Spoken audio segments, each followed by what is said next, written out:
नीलकंठ। प्रयाग जैसे शांत और सांस्कृतिक आश्रम नगर में नखास कोना एक विचित्र स्थिति रखता है। वस्तुतः वह स्थान जहां खरगोश, कबूतर, मोर, चकोर आदि जीव जंतु पिंजड़े में रहते हैं। अस्पताल के सामने की पटरी पर कई छोटे छोटे घर और बरामदे हैं, जिनमें ये जीव जंतु तथा उनके व्यापारी दोनों निवास करते हैं। एक दिन मैं अतिथि को स्टेशन पहुंचाकर लौट रही थी कि चिड़ियों और खरगोशों की दुकान का ध्यान आ गया और मैंने ड्राइवर को उस ओर चलने का आदेश दिया।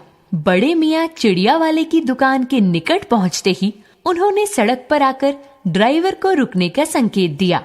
मेरे कोई प्रश्न करने के पहले ही उन्होंने कहना आरंभ किया, सलाम गुरुजी, पिछली बार आने पर आपने मोर के बच्चे के लिए पूछा था। शंकरगढ़ से एक चिड़ीमार 2 मोर के बच्चे पकड़ लाया है। एक मोर है, एक मोरनी। आप पाल लें, मोर के पंजों से दवा बनती है। सो ऐसे ही लोग खरीदने आए थे। आखिर मेरे सीने में भी तो इंसान का दिल है। मारने के लिए ऐसी मासूम चिड़िया को कैसे दे दूं? टालने के लिए मैंने कह दिया, गुरुजी ने मंगवाए हैं। वैसे ये रोजगार ही खराब है। बस पकड़ो पकड़ो, मारो मारो। बड़े मियाँ के भाषण की तूफान मेल के लिए कोई निश्चित स्टेशन नहीं है।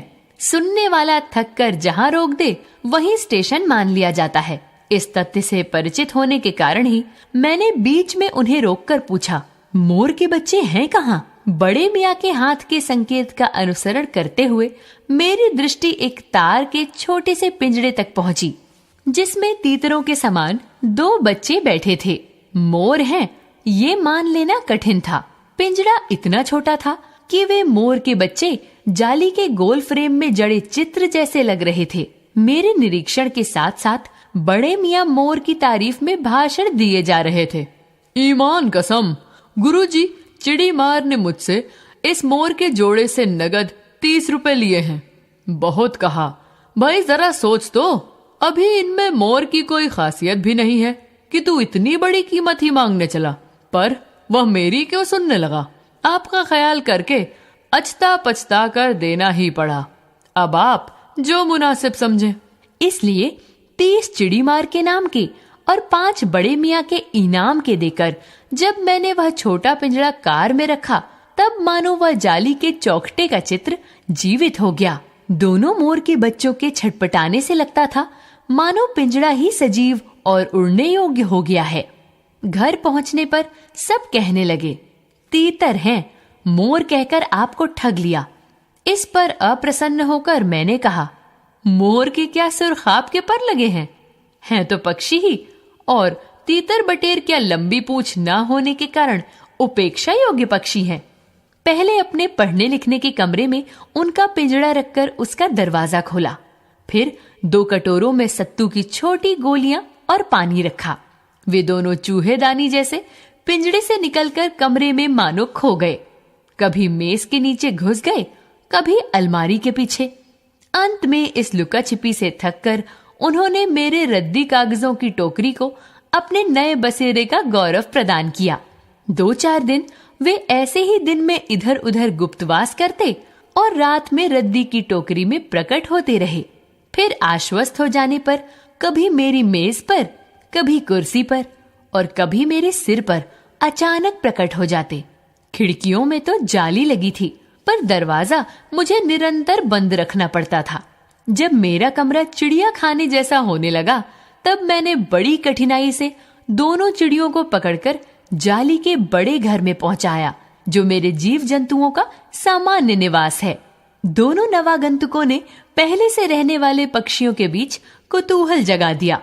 कबूतर नाचना छोड़कर दौड़ पड़े और उनके चारों ओर घूम घूम कर गुटुरगू की रागिनी अलापने लगे। बड़े खरगोश सभ्य सभासदों के समान क्रम से बैठकर गंभीर भाव से उनका निरीक्षण करने लगे। ऊन की गेंद जैसे छोटे खरगोश उनके चारों ओर उछल कूद मचाने लगे। तोते मानो भली भांति देखने के लिए एक आंख बंद करके उनका परीक्षण करते। उस दिन मेरे चिड़ियाघर में भूचाल सा आ गया। धीरे धीरे दोनों मोर के बच्चे बढ़ने लगे।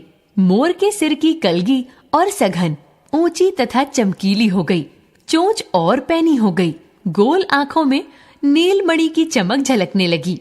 उसका गर्दन ऊंची कर देखना, विशेष भंगिमा के साथ उसे नीची कर दाना चुगना, पानी पीना, आंखें टेढ़ी करके शब्द सुनना आदि क्रियाओं में जो सुकुमारता और सौंदर्य था, उसका अनुभव देखकर ही किया जा सकता है। गति का चित्र नहीं आंका जा सकता। मोरनी का विकास मोर के समान चमत्कारिक तो नहीं हुआ, परंतु अपनी लंबी धूप छाही गर्दन, हवा में चंचल कलगी, श्याम श्वेत रंग वाले पंख, मंथर गति आदि से वह भी मोर की उपयुक्त साथी होने का प्रमाण देने लगी। नीलाभ ग्रीवा के कारण मोर का नाम रखा गया नीलकंठ और उसकी छाया के समान रहने के कारण मोरनी का नामकरण हुआ राधा। मुझे स्वयं ज्ञात नहीं कि कब नीलकंठ ने अपने आप को चिड़ियाघर के निवासी जीव जंतुओं का सेनापति और संरक्षक नियुक्त कर लिया। सवेरे ही वह सब खरगोश, कबूतर आदि की सेना एकत्र कर उस ओर ले जाता जहां दाना दिया जाता है और घूम घूम कर मानो सबकी रखवाली करता रहता। किसी ने कुछ गड़बड़ की नहीं और वह अपने तीखे चचु प्रहार से उसे दंड देने दौड़ा। खरगोश के छोटे और शरीफ बच्चों को वह चोंच से उनके कान पकड़कर ऊपर उठा लेता था और जब तक वे चिल्लाने न लगते उन्हें अधर में लटकाए रखता। कभी कभी उसकी पैनी चोंच से खरगोश के बच्चों का कर्णवेद संस्कार हो जाता था, पर वे फिर कभी उसे क्रोधित होने का अवसर न देते थे। सजा के समान ही उन जीव जंतुओं के प्रति उसका प्रेम भी असाधारण था। प्रायः वह मिट्टी में पंख फैलाकर बैठ जाता और वे सब उसकी लंबी पूंछ और सघन पंखों में छुआ छुआवल सा खेलते रहते थे। एक दिन उसके अटूट स्नेह का हमें ऐसा प्रमाण मिला कि हम विस्मित हो गए। कभी कभी खरगोश, कबूतर आदि सांप के लिए आकर्षण बन जाते थे और यदि जाली के घर में पानी निकलने के लिए बड़ी नालियों में से कोई खुली रह जाए तो उसका भीतर प्रवेश पा लेना सहज हो जाता है। ऐसी ही किसी स्थिति में एक सांप जाली के भीतर पहुंच गया। सब जीव जंतु भाग भाग कर इधर उधर छिप गए। केवल एक शिशु खरगोश सांप की पकड़ में आ गया। निगलने के प्रयास में सांप ने उसका आधा पिछला शरीर तो मुंह में दबा रखा था, शेष आधा जो बाहर था उससे ची ची का स्वर भी इतना तीव्र नहीं निकल सकता था कि किसी को स्पष्ट सुनाई दे सके। नीलकंठ दूर ऊपर झूले में सो रहा था। उसके चौकन्ने कानों ने उस मंद स्वर की व्यथा पहचानी और वह पूंछ पंख समेटकर सर्र से एक पल में नीचे आ गया। संभवतः अपनी सहज चेतना से ही उसने समझ लिया होगा कि सांप को फन पर चोंच मारने से खरगोश भी घायल हो सकता है। उसने सांप को फन के पास पंजों से दबाया और फिर चोंच से इतने प्रहार किए कि वह अधमरा हो गया। पकड़ ढीली पड़ते ही खरगोश का बच्चा मुंह से निकल तो आया, परंतु अधमरा सा वहीं पड़ा रहा। राधा ने सहायता देने की आवश्यकता नहीं समझी, परंतु अपनी मंद केका से किसी असामान्य घटना की सूचना सब ओर फैला कर दी। माली पहुंचा, फिर हम सब पहुंचे। नीलकंठ जब सांप के 2 खंड कर चुका तब उस शिशु खरगोश के पास गया और रात भर उसे पंखों के नीचे रखे सेवा करता रहा। कार्तिकेय ने अपने युद्ध वाहन के लिए मयूर को क्यों चुना होगा, ये उस पक्षी का रूप और स्वभाव देखकर समझ में आ जाता है। मयूर कला प्रिय वीर पक्षी है, हिंसक मात्र नहीं। इससे उसे बाज, चील आदि की श्रेणी में नहीं रखा जा सकता, जिनका जीवन ही क्रूर कर्म है। मेघों की सांवली छाया में अपने इंद्रधनुष के गुच्छे जैसे पंखों को मंडलाकार बनाकर जब वह नाचता था, उस नृत्य में एक सहजात लय ताल रहता था। राधा नीलकंठ के समान नहीं नाच सकती थी, परंतु उसकी गति में भी एक छंद रहता था। वह नृत्य मग्न नीलकंठ की दाहिनी ओर के पंख को छूती हुई बाईं ओर निकल आती थी और बाएं पंख को स्पर्श कर दाहिनी ओर। इस प्रकार उसकी परिक्रमा में भी एक पूरक ताल का परिचय मिलता था। नीलकंठ ने कैसे समझ लिया कि उसका नृत्य मुझे बहुत भाता है, ये तो नहीं बताया जा सकता, परंतु अचानक एक दिन वह मेरे जाली घर के पास पहुंचते ही अपने झूले से उतरकर नीचे आ गया और पंखों का सतरंगी मंडलाकर छाता तान कर नृत्य की मुद्रा में खड़ा हो गया। तब से ये नृत्य मुद्रा नित्य का क्रम बन गई है।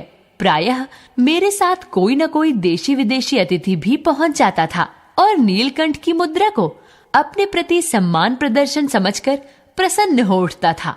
कई विदेशी महिलाओं ने उसे परफेक्ट जेंटलमैन की उपाधि दे डाली। जिस नुकीली पैनी चोंच से वह भयंकर विषधर को खंड खंड कर सकता था, उससे मेरी हथेली पर रखे हुए भुने चने ऐसी कोमलता से हौले हौले उठाकर खाता था कि हंसी भी आती थी और विस्मय भी होता था। फलों के वृक्षों से अधिक उसे पुष्पित और पल्लवित वृक्ष अच्छे लगते थे। बसंत में जब आम के वृक्ष सुनहली मंजरियों से लद जाते थे, अशोक नए लाल पल्लवों से ढक जाता था, तब जाली घर में वह इतना अस्थिर हो उठता था कि उसे बाहर छोड़ देना पड़ता। पर जब तक राधा को भी मुक्त न किया जाए, वह दरवाजे के बाहर ही उदास खड़ा रहता। नीलकंठ और राधा की सबसे प्रिय ऋतु तो वर्षा ही थी।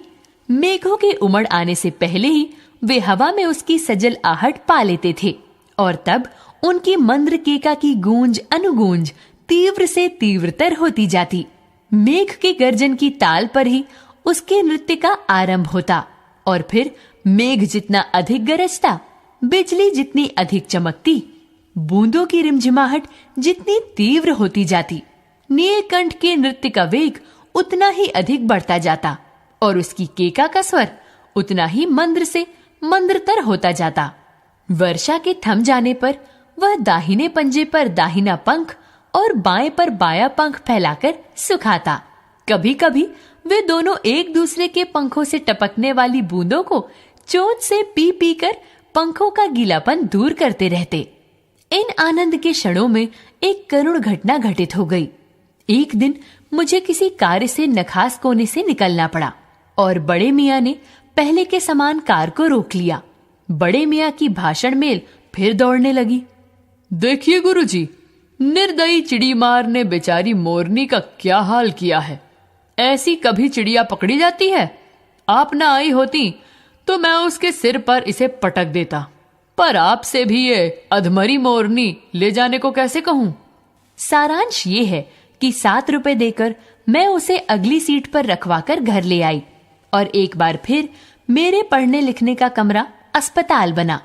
उसके चोटिल पंजों की मरहम पट्टी और देखभाल करने पर वह महीने भर में अच्छी हो गई। उंगलियां वैसी ही टेढ़ी मेढ़ी रहीं, परंतु वह ठूंठ जैसे पंजों पर डगमगाती हुई चलने लगी। तब उसे जाली घर में पहुंचाया गया और नाम रखा गया कुब्जा। नाम के अनुरूप वह स्वभाव से भी कुब्जा ही प्रमाणित हुई। अब तक नीलकंठ और राधा साथ रहते थे। अब कुब्जा उन्हें साथ देखते ही मारने दौड़ती। चोंच से मार मार कर उसने राधा की कलगी नोच डाली, पंख नोच डाले। कठिनाई ये थी कि नीलकंठ उससे दूर भागता था और वह उसके साथ रहना चाहती थी। न किसी जीव जंतु से उसकी मित्रता थी, न वह किसी को नीलकंठ के समीप आने देना चाहती थी। इस बीच राधा ने 2 अंडे दिए, जिनको वह पंखों में छिपाए बैठी रहती थी। पता चलते ही कुब्जा ने चोंच मार मार कर राधा को ढकेल दिया और फिर अंडे फोड़कर ठूंठ जैसे पैरों से सब ओर छितरा दिया। हमने उसे अलग बंद किया तो उसने दाना पानी छोड़ दिया और जाली पर सिर पटक पटक कर घायल कर लिया। इस कलह कोलाहल से और उससे भी अधिक राधा की दूरी से बेचारे नीलकंठ की प्रसन्नता का अंत हो गया। वास्तव में नीलकंठ मर गया। नीलकंठ के ना रहने पर राधा तो निश्चेष्ट सी कई दिन तक कोने में बैठी रही। वह कई बार भागकर लौट आई थी, अतः वह प्रतीक्षा के भाव से द्वार पर दृष्टि लगाए रहती थी। पर कुब्जा ने कोलाहल के साथ खोज ढूंढ आरंभ की।